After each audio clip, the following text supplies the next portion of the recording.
So here we go. Are you being stupid? Are you being righteous? Are you being compulsive? Which of these things are you doing? Which of these things are you doing? And it's no surprise that you're asking yourself all of these questions because we've got this building conjunction between Rahu and Venus in Ashlesha Nakshatra. This particular transit is going to be taking place between the 17th to the 28th of June, 2018. But really the crescendo of all of this is going on between the 17th and the 19th.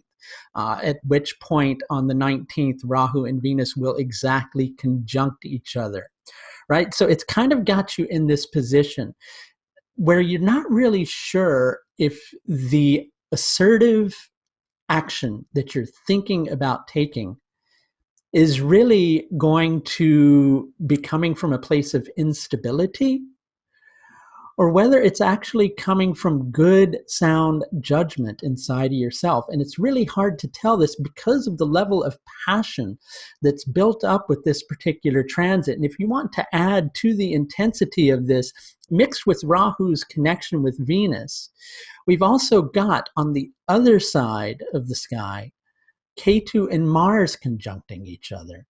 And it's really kind of creating this push-pull energy, right? Because on one level, you can see all these different opportunities. You can see all these different ways in which to set things in motion to create some changes, but you're not really sure because of the unsteadiness that you're feeling inside of yourself if the action that you're taking would be, well, I'm going to say it again, stupid. You don't know if it would be stupid because you just can't know. You just can't know inside of yourself.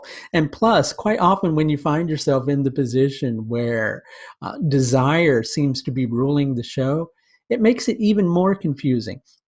Now, what's going on with this particular transit is Rahu, on many levels, aside from with all the multitudinous things that it's also connected to, Rahu is related to our compulsive desires. Okay? Now, Venus is related to our conscious desires. Venus is also related to our capacity to make good choices in life that are going to make us feel like that was a good, sound decision. I got the right thing out of this, right? I did the right thing by myself. I did the right thing by my family. I did the right thing by my business. Depends upon where this is transiting in your particular horoscope. We'll talk more about that later. But you have these two planets, one which is about your conscious desire to make your life more enjoyable, to make your life feel, as these two planets are transiting through a Dharma-oriented nakshatra, to make your life feel like you're making the right choices that are right by your heart and right by those that you care about and right by all those things in your life that you're needing to preserve and let them build and let them stay strong.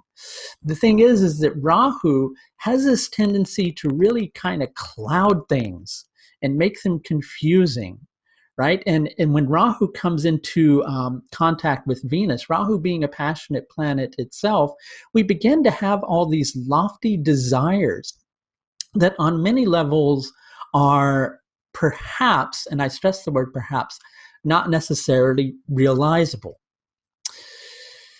But we can question whether world peace is realizable.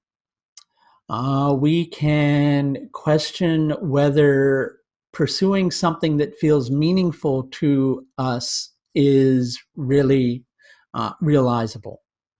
We can question anything in our life to the nth degree in order to determine whether it's realizable. But sometimes it's not the actual realization or achievement of a goal that is important.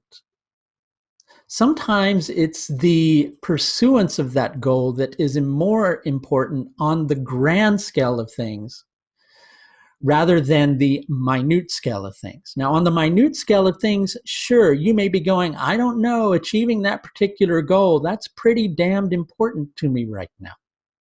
On the grander scale of things, pursuing that goal, even if it doesn't work out, right?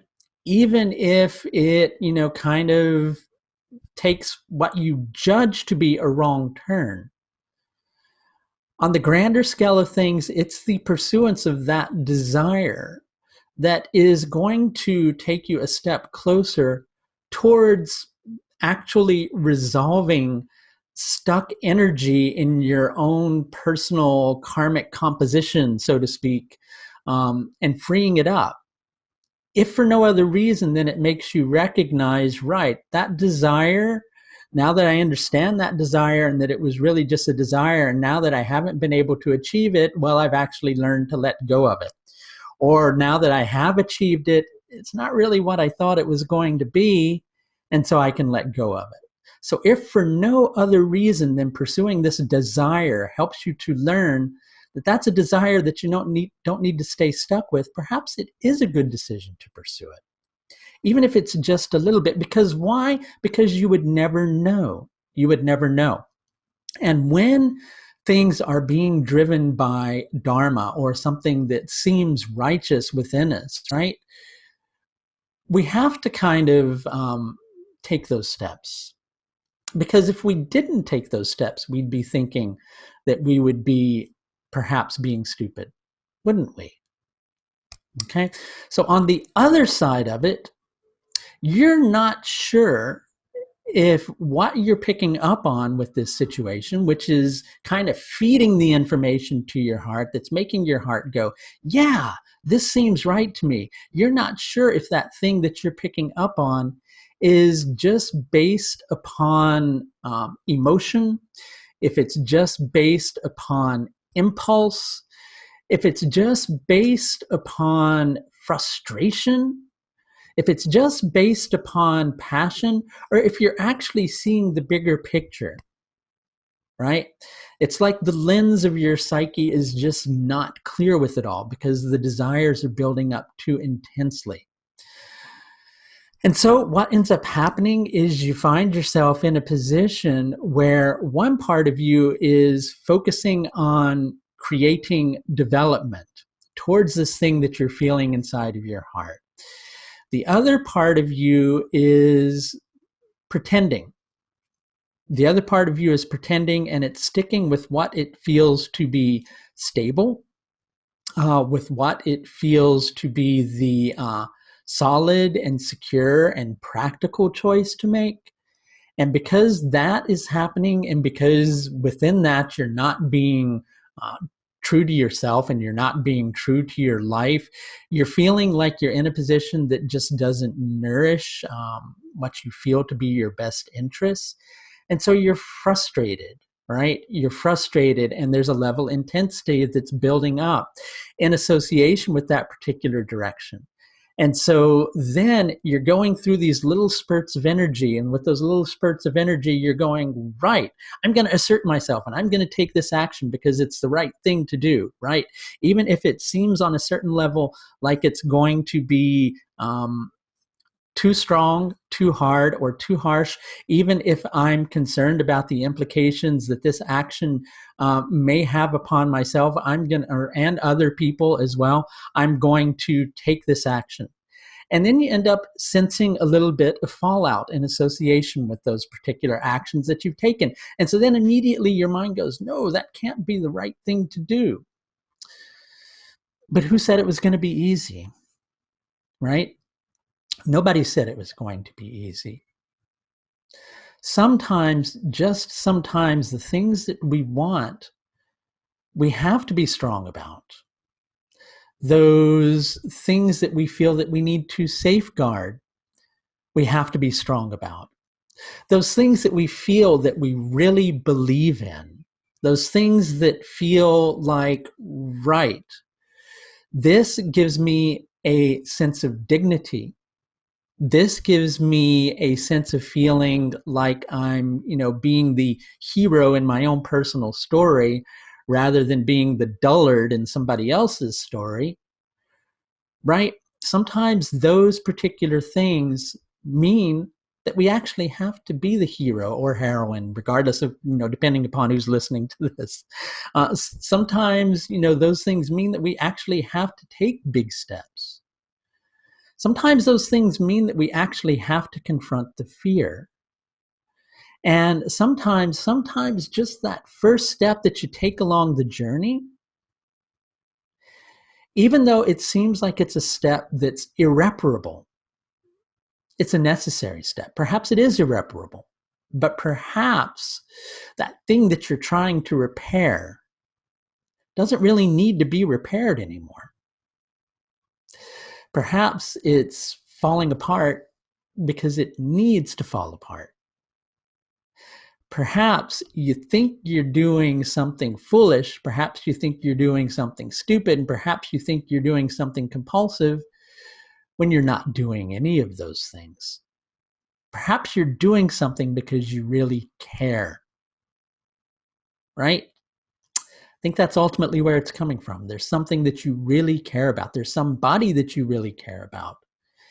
To continue in a situation where you're not taking the steps that feel right by that would actually be stupidity. That would actually be stupidity. So when it comes right down to it, the action that you need to take is the action that feels right by your soul. Even if you feel that perhaps it's just desire, perhaps you're just wishing your life away for something that's never going to come into being. Again, you'll never know if it's going to come into being if you don't take that first step. So if you'd like a little bit of help in taking that first step, I should mention that I do offer several different levels of astrological service, all of which are available through the astrological services page of my website. If you click on the link above, that will take you directly to my astrological services page where you can schedule the consultation of your choice. I highly recommend scheduling one of the either the Tier 1 consultation or the karmic analysis consultation, because as we're looking at a Rahu Venus conjunction, we need to understand how karmically this ties into your own particular chart in order to help you to make the right and appropriate decision. That's going to do it for this special edition of the Vedic Lunar Scope for Venus's conjunction with Rahu as they both transit through Ashlesha Nakshatra between the 17th and the 28th of June, 2018. Until next time, please do take the very best care of yourself. Bye now.